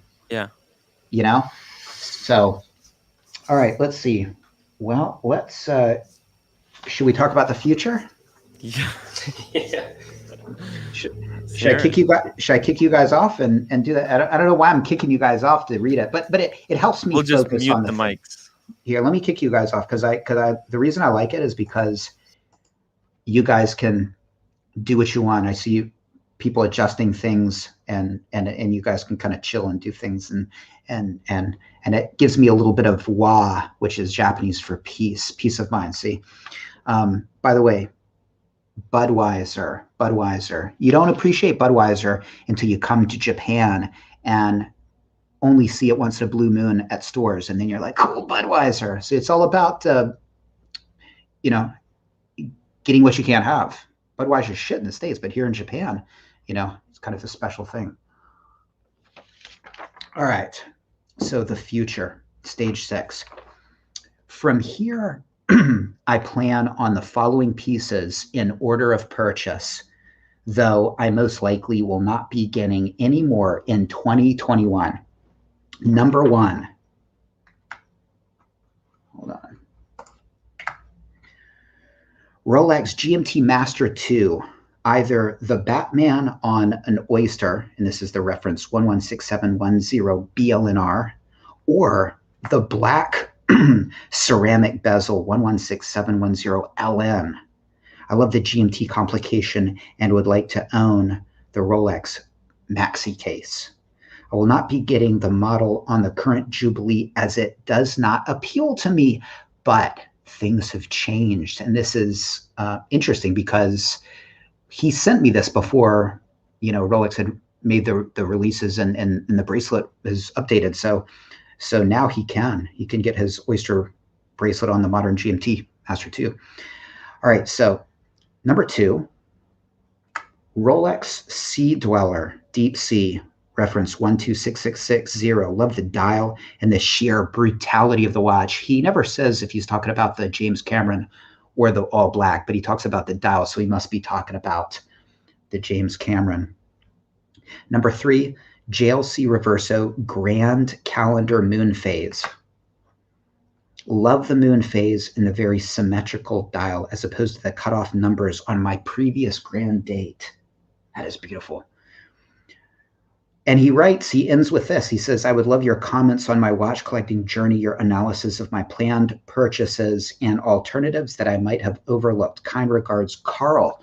All right, so interesting. Now, let me let everybody back on. And let me just say that, let me start out by saying he has figured out what he likes, okay? He likes Rolex and he likes Jaeger-LeCoultre. Now, I'm curious, does he like Jaeger-LeCoultre because it's affordable hot horology, or does he really like it? I mean, would he like Patek and Lange? That's just what I would want to know. Does he think, hey man, you just get so much bang for a buck with JLC that why would you go Patek or anything from the Holy Trinity? But he definitely likes his Rolex pieces. As far as, well, I tell you what, why don't I have anybody want to offer up some words of wisdom? Get the GMT all black. That is a piece that he should pick up. That one will stick in my mind. That's another one along the way in your journey. If you pick that watch up, I think that's one that will stick. Yeah. I want that watch so bad. It was funny. You guys remember when I tried to get that stick dial? Right? Now, it's kind of funny because I kind of knew this might happen. All right. So I looked at the stick dial. I had my money all ready to go. It was 1,250,000 yen. That's probably about $12,500. And I remember I walked away from it and I thought, you know what? Likely this is going to go up and you'll never find, fuck the stick dial. You'll never find a 116710 LN period for this money. You should probably get it, but I didn't. And I knew that would happen. And sure enough, it has here in Japan. This has gone up. So it's a great watch. Yeah. Very classy. And the function that he doesn't have enough experience exactly with. Yeah, this is probably in the next watch he should get. And then as far as this goes, the brutality of the watch, the dial, the size. I think he likes a bit of punch in his watches. I mean, he liked that 46 millimeter Breitling. I can see him wanting to get this. He as far as this goes, yeah, this is a statement piece. And look, I mean, are they going to not make this in the future? Probably at some point they're gonna not make it. So this is probably the time to get it. And then his thing for the JLC Reverso, this would give him the classic, shaped JLC. And what should he get next out of all of these? What should he get next? Let me ask Anthony. It's a good question.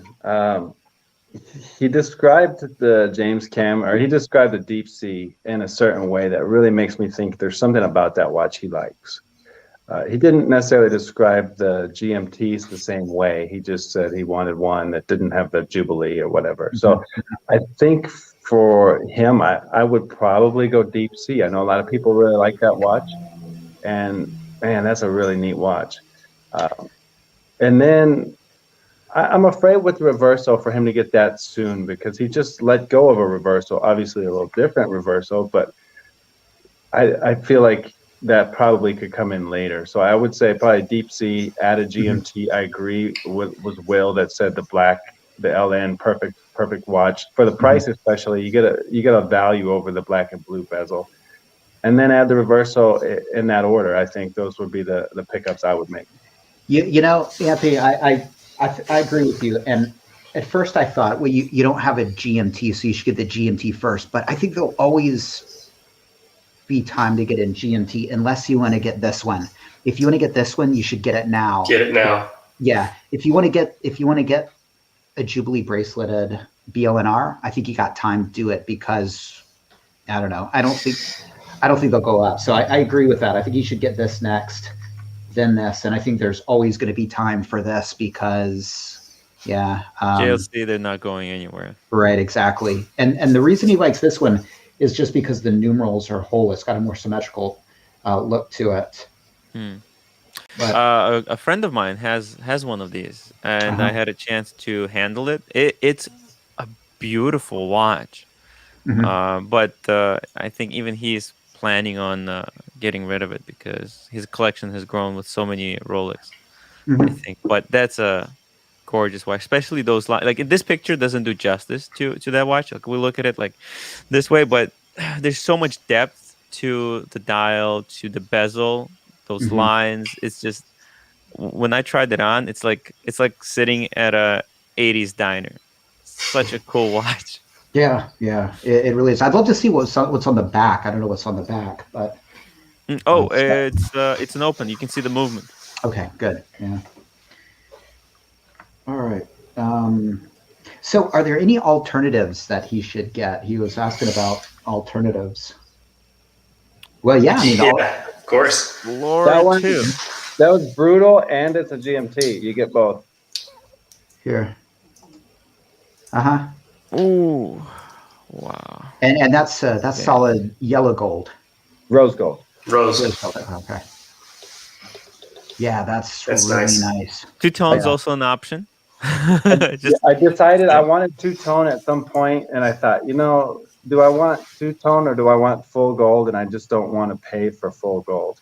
And I couldn't decide, and I decided to do that. So as far as if we're at it, how about a more subtle GMT could be the Explorer 2. I mean, they went up in price so significantly. It's kind of I can't recommend it as much as I was recommending it just half a year ago.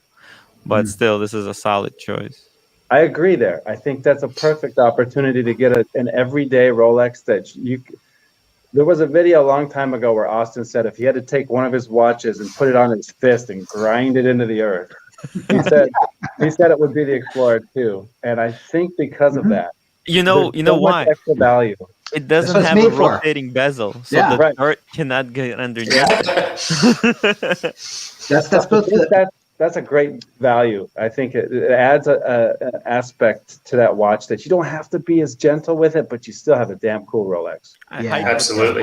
It's incredible. Plus, it's really affordable on the gray market. I mean, GMT is crazy, but you're not going to be paying that much of a premium on a 42 millimeter Explorer 2. It's on the chunkier side. It's almost like a blend between the GMT Master 2 and the Deep Sea James Cameron. So, Tim, I know you're a big proponent of the 42 millimeter Explorer. I respect that, but let me just say I ardently disagree with you. But look, I'm also a proponent of Explorer 1 36 mm. Oh yeah. All right, right on. So, and that's a brand new one, right? That's the brand spanking new. Yep. So congrats on that I freaking love it. That is beautiful. So should he go that route? Probably not. Yeah, he needs a. Does he have a three-hander? No, he doesn't have a three-hander. But I don't know. Why did you buy that, Tim? By the way, why did you? Just because you could get it? No. Well, I was kind of divided between the two-tone Explorer 1 and the steel one. I got it. I really fell in love with the Explorer 1 because I wanted to do some long-distance hiking, and I felt like it has a complication. Can't go hiking without that. Yeah, well, exactly. And sometimes this thing will actually hurt your wrist after you wear it after 24 miles. It really starts to kind of you feel it at the end of the day. And I figured, you know what, the Explorer 1 36 mil, guys, has a complication that we're not aware of, that complication is its smaller size. Right? We don't think about the size of a watch as a complication, but it is. And so I was wearing it I think 2 days ago. Can't feel a thing. It's like almost as if I'm not wearing a watch, guys. Explorer 136 mil. It's incredible. Back to the origin. Yeah. Yep. Wow. What do you guys think about the new releases? Anything too impressive? As far as Rolex? Yeah, or just in general. No, I think we kind of have covered that a lot. Nothing is, that would pertain to this person's collection. I don't think that he would consider. I think them keeping the Explorer 2 basically the same could pertain, because I do think that would be a good acquisition for. That's a good point. I did like that they did that. I think a black Explorer 2, the new black Explorer 2, could be a great option for him. I agree. He can probably get it at the retail price too, if he get on the waiting list. And it shouldn't be as long of a waiting list because there's a backlog of very similar models in the system. So that's a good acquisition, I think. Yeah, I mean, not to rehash the 2021 releases, but I think that's, the more I think about it, the more I like the fact that the Explorer went back to 36 millimeters. I mean, I think that is so awesome. I mean, nobody was expecting that. And, Rolex just totally mind-fucked everybody, because Rolex never goes backwards. That ain't true anymore. And I love that. So that's interesting. You got that one versus the two-tone. You thought about the two-tone one, Tim? The proposition of getting like the first Explorer 1 in New York, whatever, was just too tempting. And it was the original watch that I placed myself on the waiting list for. Yeah. I'm also was on the waiting list for two-tone, but it's just there's just so much more money I would have to spend on the two-tone. I figured, I'll just use the money for actual exploring, if you might say. And so, and you're gonna, I love, by the way, I love your justification. You're like, I'm going hiking and I need it's like, okay, dude, we're not your wife. You don't need to tell us that kind of stuff. But it's good. It's just like what I would use was like, I gotta have a ceramic GMT for traveling. I mean, the bezel things might scratch. Right. It's got to be gold. No, it makes sense. You don't want to come to a business meeting in a different country with a scratched up bezel. You're gonna look like you're not careful. Totally. You look like a clumsy person. You don't want to give off that kind of vibe and send that kind of signals, guys. So, Tim, have you started wearing that? Yes, I already wore it to a hike. Oh yeah. Yeah. How did it do? Did you accomplish your hike? Well, I was perfectly fine. My wife gave up after 17 miles. Just because she didn't have the Rolex watch, right? She was wearing a Yachtmaster 37. Yeah. Oh, really? Okay. All right. Yeah, the rhodium dial. Yeah, but it's too old. She needs a modern one. The modern movement would have been better. This guy got the 31 movement in it, right? No, it's the 72. It's got the new movement. It's new movement, yeah. Yeah, but it's scratched up. It's scratched up. It actually has a Taloxy hairspring in that one, doesn't it? Or whatever they call it. Mm-hmm. It does. So it's actually a little more advanced than some of the other watches. Austin did a review of her watch, by the way, guys. If you look at it. Yeah. Hey, Austin, I got Mother's Day here in the States. I've got to take off, and there's some tortilla chips waiting for us for Mother's Day out there. So hopefully you're stepping it up this year. But guys, great talking to you. Austin, always good to be on. Awesome. Marco's ready to take my spot. I know. I saw him out there. So. All right, guys. See y'all. Bye. Hey, thanks for stopping by, Wes. You got it. See you. All right, let's see. How long have we been doing this? We'll probably end this at the 2-hour mark. But let me grab another beer real quick because I got one more, and we'll see what I have next. You guys can talk about something, whatever you want. So funny. Tim, what do you think about for this collection adding a time-only watch? Maybe not even a date, or like an Explorer 1. I think maybe Oyster Perpetual, if you could find one, obviously. But he's got some really complicated stuff already. And he's got the Daytona, which is a really busy dial. Why not get that real wind and wear something, right? Yeah, something that you can, put on and kind of beat up a little bit. And I think that's what I really like. I like having a broad spectrum of things, and I think he could really benefit from something a little just under the radar. Explorer. I think it's another journey that we as collectors go through. I think in the beginning we really like complicated stuff. That's why when you look at like basic era watches, like these long jeans, right? They're day dates with the GMT, right? Like because people who are just getting into the hobby, they think the more complicated something is, the better it is. But I think as we go further and further in our journey, like I'm not a huge collector, right? But getting the Explorer 1, I really learned to appreciate the simplicity in the watch, and respect the simplicity and what it means. Well, it's not focusing. Oh, the camera's just going crazy, huh? But I think for him, adding something like maybe a 39 Explorer 1, right? That was just discontinued, or he has the really complicated Jaeger-LeCoultre. Why not maybe go for something that's just a day, it's just a time only, a reverse? That would have been another option, because these calendar complications, let's be honest, you're not going to wear that watch so often. And every time you put it on, if you don't have OCD and you're going to be setting the date, the day, the moon phase so that it's perfectly aligned, you're risking a chance of breaking that watch. Right. And I think actually, I think I understand why Patek is so kind of is at the top, because they priced their super simple watches at already a high entrance point, and like, and those watches, they're so easy to wear compared to like some insane complication that we don't know. It could be a ticking time bomb. It could be so expensive to service that no idea.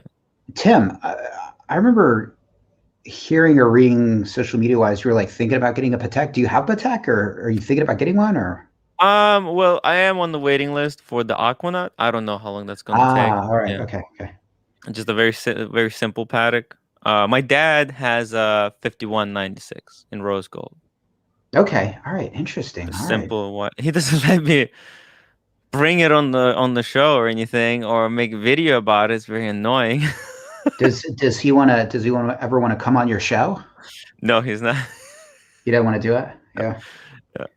We got him a deployed buckle this year to upgrade the tank buckle that he has, and it took a little bit longer for the leather strap. And I said, and I got a call last week to go and pick up the leather strap for the 5196 for the deployment. I told him, the leather strap is in. Let me get the watch. I'll go to the city, and we'll have a watchmaker change it.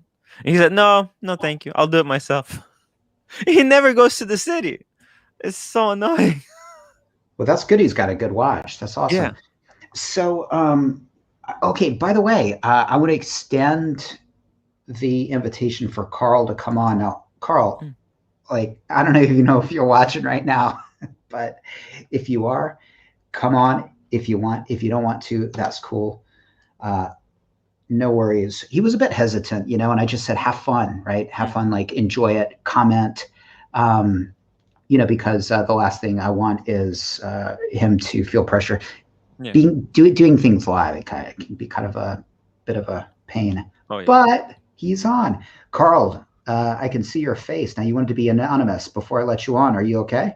Is this the man, the myth? Yeah, here he's okay. We're ready.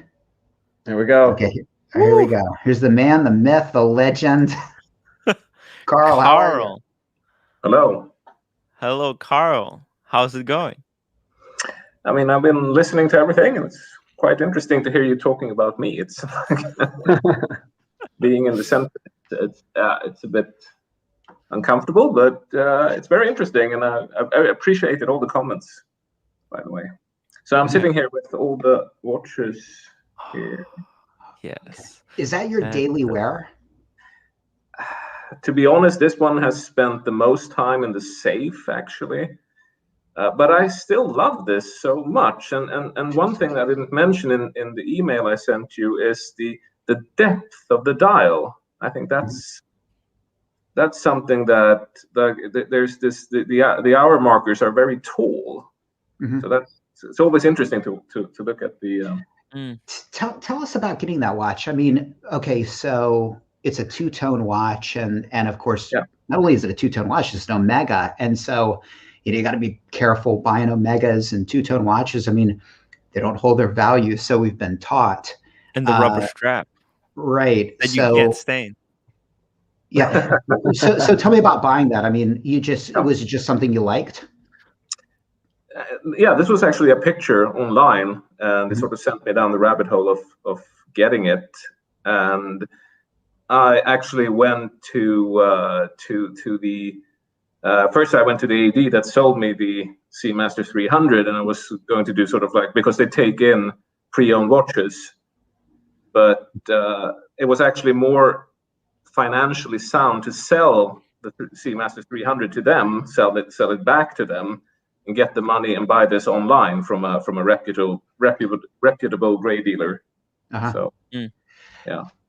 So let me ask you, Carl. Okay, so you bought like the Squale and the mid-tier stuff, and then and you sold all that, and then you go and you buy the Breitling and the Datejust, and then you sell all that.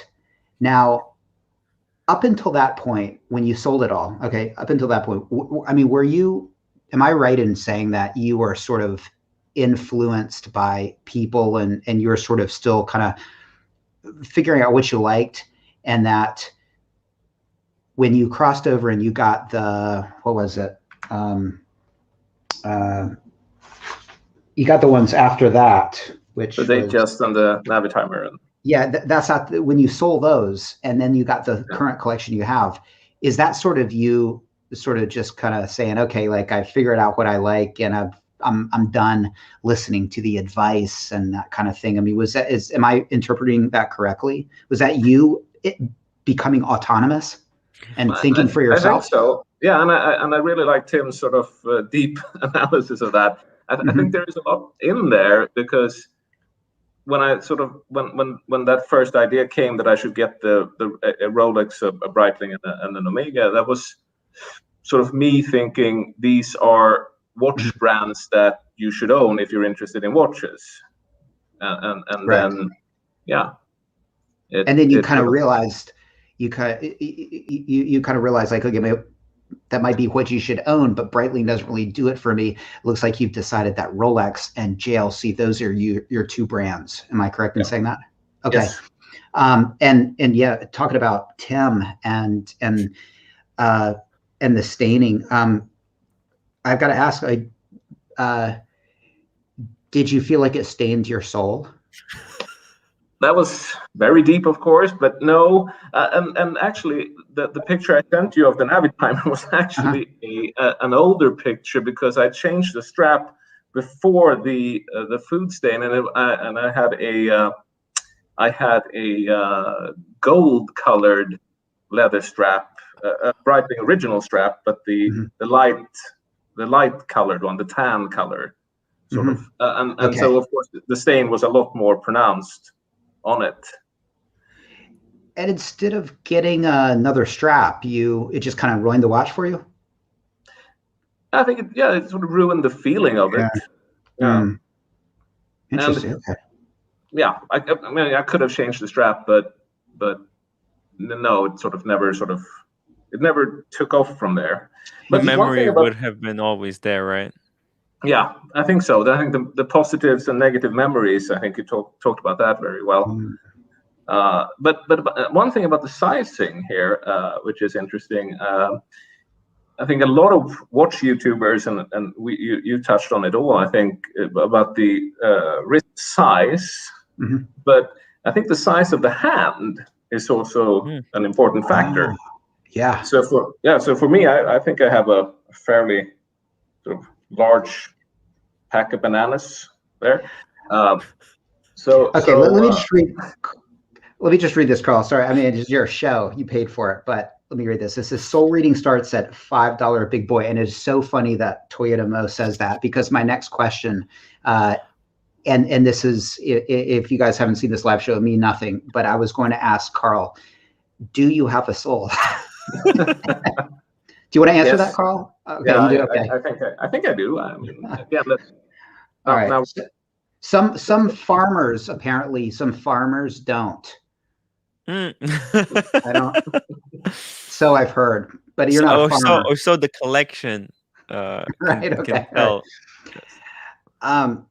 Sorry to interrupt you there, Carl. But okay. One other question I have. Okay, so you bring up the Datejust and the fact that it's got the fluted bezel, and I talked about it being an old man watch. Did you feel that before, or did I put that into your head? Well, I think as in the movie Inception, I think you sort of germinated the idea in there, in a sort of a deep dream level state, and then I think I got the Daytona, and when I had the Daytona and the Datejust, the Daytona is so perfectly proportioned that when I sort of had it, I think at one time I had it just for a night at home. I wore them on each wrist, and the Datejust 41, the dial, it's the dial size that is problematic. Interesting, because it doesn't have the rotating bezel. No, and I think the dial size, it's if it's just 1 millimeter difference between the Daytona and the Datejust 41 in the case size. I think the dial size is a lot bigger for the Datejust 41, and it, didn't look good at all. Datejust wears a lot bigger, although it feels on the hand, it feels kind of smallish. But also the fluted bezel, it expands the watch. It makes it's almost like an optical illusion. The reflections on the fluted bezel expand from the dial, so it everything just blends together. It makes it look really big. Okay, so yet another question for Carl. All right, so now it looks like you're kind of getting into, well, not getting into Rolex, but like I think the Daytona's probably in your collection to stay. And was I correct in saying that it's sort of like it was a now or never decision? Like you probably had watched it creep up through the years, right? And were you just finally like, okay, it's either I'm going to get it now or I'm going to never be able to afford it? Is that what happened? Yeah, I think there's a saying in Sweden, at least, maybe in watch circles, but it's like the best day to buy a Rolex was yesterday. Exactly. Well, that's a good saying. Yeah. Yeah. Basically, and then when I liquidated, and I was thinking, like, if I can do this, I can get the money free, and it's an now or never. Yeah. And okay, so you're probably you like watching it go up. You're probably going to always keep the Daytona, I imagine, right? You're pretty satisfied with it. Yes. I mean, you got it how long ago? Like less than a year, right? Oh, this was late February. Okay. This year. All right. So you haven't really maybe you've seen prices go up a little bit, but as you keep it through the years, you're going to notice prices go up. That's going to be kind of nice for you. And so now when it comes to JLC, are you buying JLC because it's bang for buck, or because that watch, like I said, if that was a Patek, it would be $100,000 watch. And so is that your affordable answer to hot horology? Are you basically, Carl, do you really want a Patek or a Lange, but you're cheaping out on JLC? I think not. I think, like, I read up a lot about different brands, of course. I think JLC is the Queen Elizabeth favorite watch brand. And it has a lot of history. And right. So you're not settling. You're not settling. I don't think so. Okay. No, because I was actually looking at this at the same time as I was looking at the Daytona, but I was looking first at the Quantième Lunaire, which is a different version of the Dumet, which has a moon phase, which of course is a complication I would rather have. But then I sort of like thinking, why does that one have the 1/6 of a second? It doesn't have a chronograph function on it. So that was like, well, I should definitely shift then to a chronograph if I want that one. And then I was looking at the newer prices for them, and I think they're 47,000 euro new, which is probably equivalent in dollars. So I was definitely not going to buy a new one. This is actually a 2012. It's not a 2020. It's a 2012. So yeah. Okay. Did I say 2020? Yeah. Okay. I think so. Okay. Yeah. Sorry about this. Yeah, I read it that. Okay. It is 2012. So super chat from JB says, I got a 40mm Explorer 2 Polar because of Tim. I love it. Tim can help read souls. Yeah, but you got the wrong one if you're listening to Tim. He always goes about the 42mm. So you got the right. Any Explorer 2. See, Tim recommends the wrong one, but you got the right one. So I wear the Explorer 2, but I wear the 42, but I recommend either one. Any Explorer 2, I love. They're all good. Actually, Explorer 2 40mm is more collectible. 42 is more collectible? 40, yeah. Yeah, I think so. But a little bit more wearable. Yeah, I think so. Carl, actually, that was one of the alternatives to the GMT, an Explorer 2. Would you consider that? And if so, would you go 42 or 40? Can I try, Austin? Can I try selling an Explorer 2 to Carl? An Explorer? You're like the Explorer 2 42 millimeter spokesman, are I'm you? a spokesman, yes. Have you pumped it up enough and now you're ready to? I hyped it up. Okay. I'm a hype man for the Explorer 2. Yeah. And you know why? Are you thinking of getting rid of it? No, not No, okay. mine. I'm just saying, can I sell him like the idea of Explorer 2? Well, did you, Carl? I mean, I don't think I would get the polar dial because of the very similar dial to the Daytona right now. The black. Yeah. So, but I did like the idea of the new black one. That was actually something new that I haven't considered before. So that's a very, very nice. I have a picture of it. I can bring it up. Yeah. 1 second. Hey, Austin, is it okay I ask Carl a question? I want to ask him. Yeah, go for it. Go for it. Where he lives, I believe it's Sweden. Is it Stockholm? Yep. Okay, so in your everyday activities and you're walking down the street, obviously we probably all do this. We look at watches on wrists. How common is it that you see like an oyster case, something like a Submariner or a GMT? Because in the past I had the black and blue GMT that you really like on the oyster bracelet. And it got to a point where some of the places I go and some of the things I do, you see all kinds of these things. And from a distance, you can't tell a sub from a GMT. So it felt like I was just trying to fit in. And that's why I sold it. The Explorer 2 having a stainless steel bezel kind of gives it a little bit of a difference, but you get the same complication. Yeah. So how often are you seeing these watches all the time, or are you the only guy that you're walking around and you see these 40 millimeter professionals? I think it's kind of hard in one sense because, well, now we're emerging from a long winter and of course social distancing and quarantine and everything else. So for a long time, I think people in Sweden, you cover up the watches with your clothes.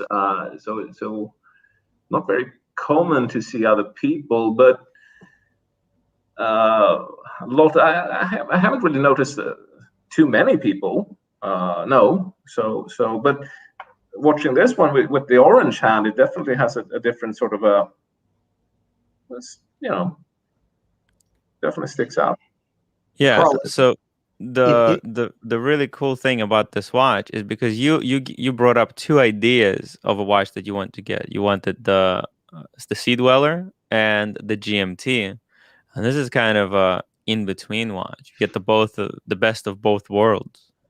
Get the size, get the size, and you get the complication. Yeah, and it's interesting. I'll definitely consider. Yeah.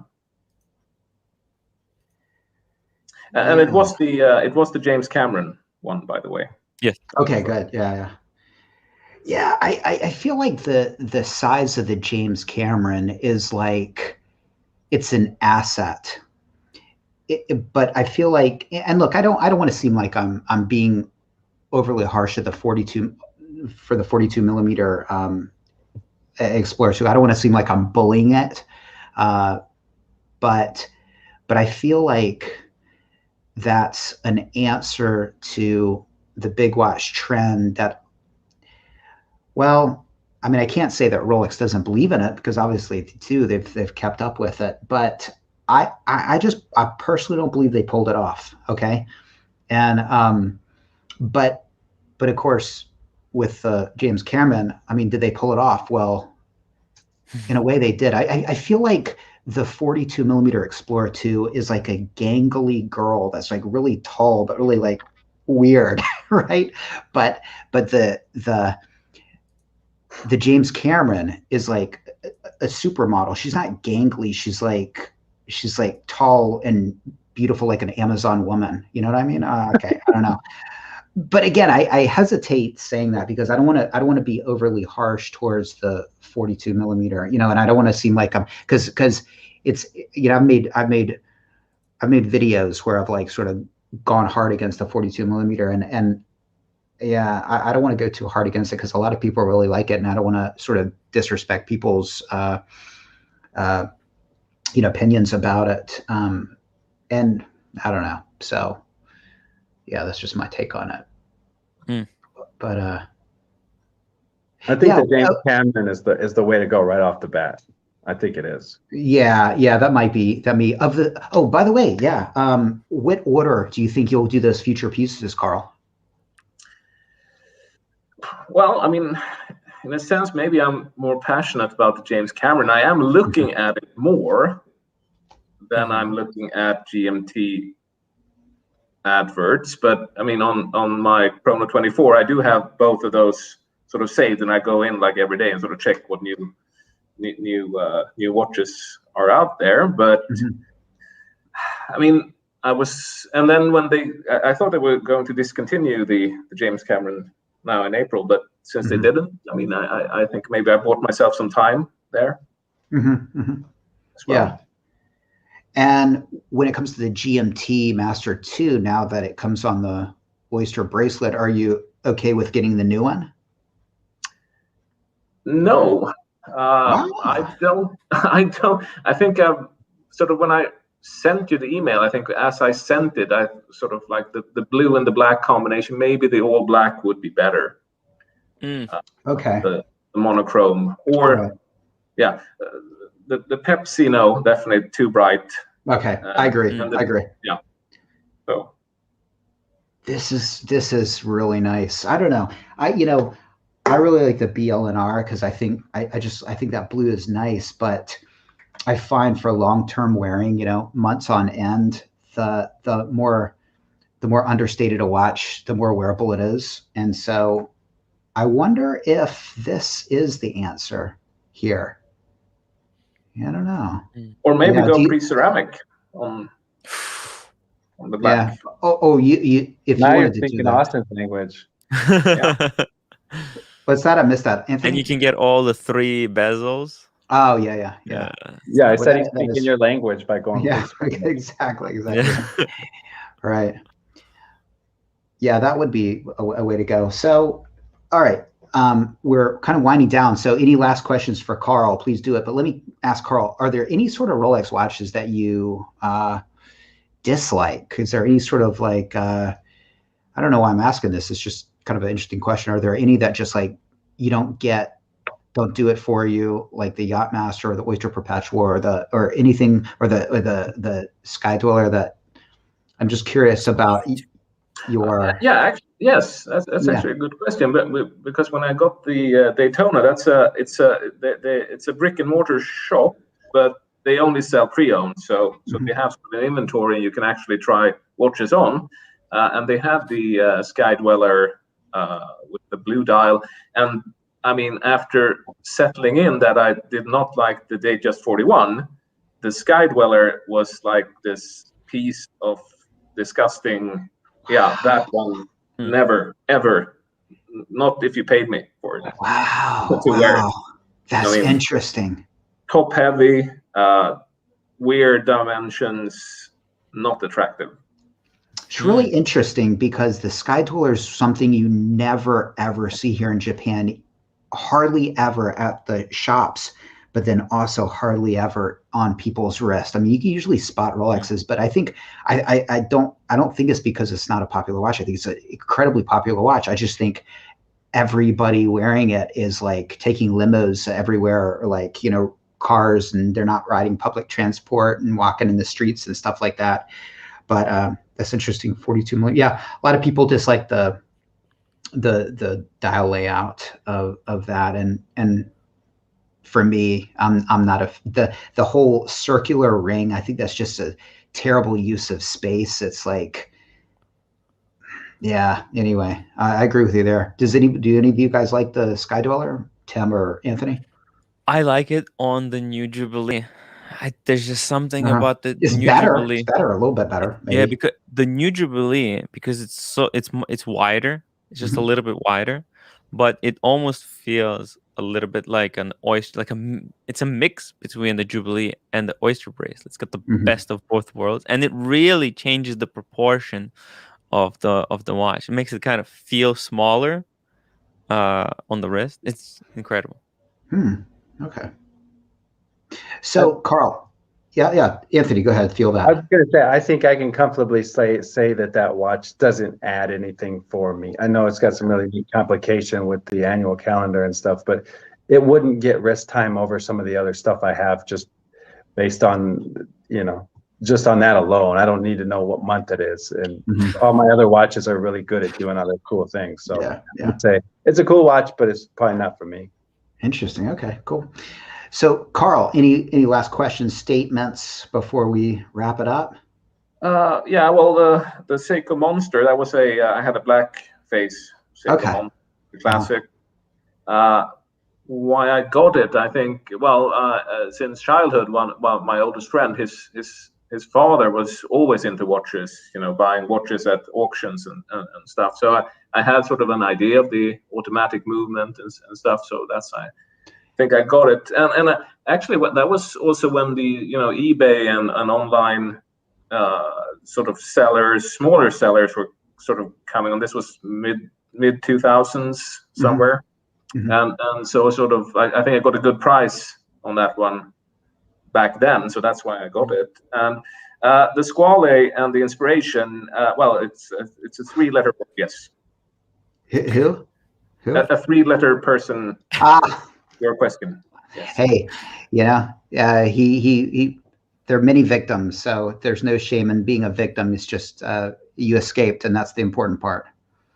You're not wearing a lion shark today, so no. fine. And I can also say I had warranty issues with that watch, and it's still not working correctly. So it's in the back of a drawer somewhere right now.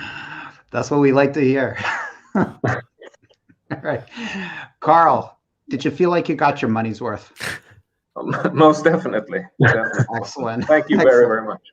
Guys, thanks for coming on. Hey, Tim, thank you. Anthony, thank you. Carl, thanks for showing up. And Wes, thank you. And did I forget anybody? I don't think so. Thanks for watching, guys. And hey, maybe we'll do this again. And happy Mother's Day. Go kiss your moms. Bye, everybody. Thanks for watching. Take care. And I'll see you next time.